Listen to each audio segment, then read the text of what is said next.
Mesdames et messieurs, bonjour et bienvenue à la revue de presse de ce jeudi 19 septembre 2024. Ouvrons avec Fraternité Matin le journal pro-gouvernemental qui, rendant compte du Conseil des ministres, note qu'au niveau de la justice et des petits métiers et de l'insertion des jeunes, de grands changements arrivent.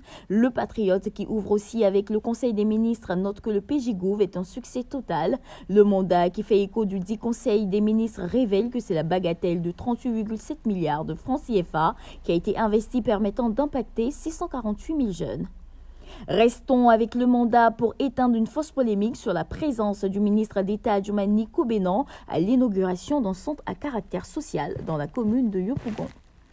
Undi Berna Kokora de la délégation RHGP aux États-Unis explique pourquoi le ministre d'État était à cette cérémonie.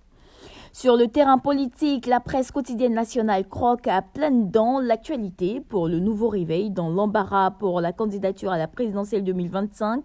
Le confrère se demande si le RHDP n'est pas victime de son tribalisme, toute chose que le matin prend au contre-pied car la ministre Anne Ouloto affirme que le président Ouattara a tissé un lien profond avec le district des montagnes et elle l'encourage à maintenir l'union, la cohésion et la paix dans les trois régions. Au détour d'une interview accordée à l'Inter, Alette Badou, présidente des femmes du RHDP, évoque l'éventualité d'une non-candidature du président Ouattara à l'attitude qu'adoptera le RHDP dont il est le candidat naturel. Soir Info également, à travers une interview, fait réagir Koulibaly Seydou, un proche de longue date d'Afi. Il estime qu'aller dans les bras de Monsieur Gbagbo, c'est une ligne rouge à ne pas franchir. Il estime qu'il y a chez Afi un manque de stratégie gagnante. Notre Voix, le journal proche du FPI, dans l'affaire dite des 100 millions de francs CFA du RHDP au FPI, le directeur de campagne d'Afi fait toute la lumière.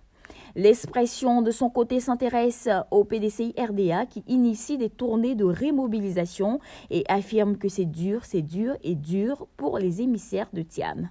Le Jour Plus, dans la perspective de la révision de la liste électorale, donne les raisons pour lesquelles la CEI attend en vue de démarrer l'opération.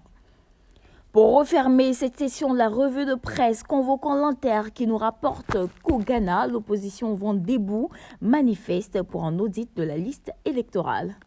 Mesdames et messieurs, voici ainsi égrené l'essentiel de l'actualité. Nous vous donnons rendez-vous demain, même heure, même canal. D'ici là, portez-vous bien.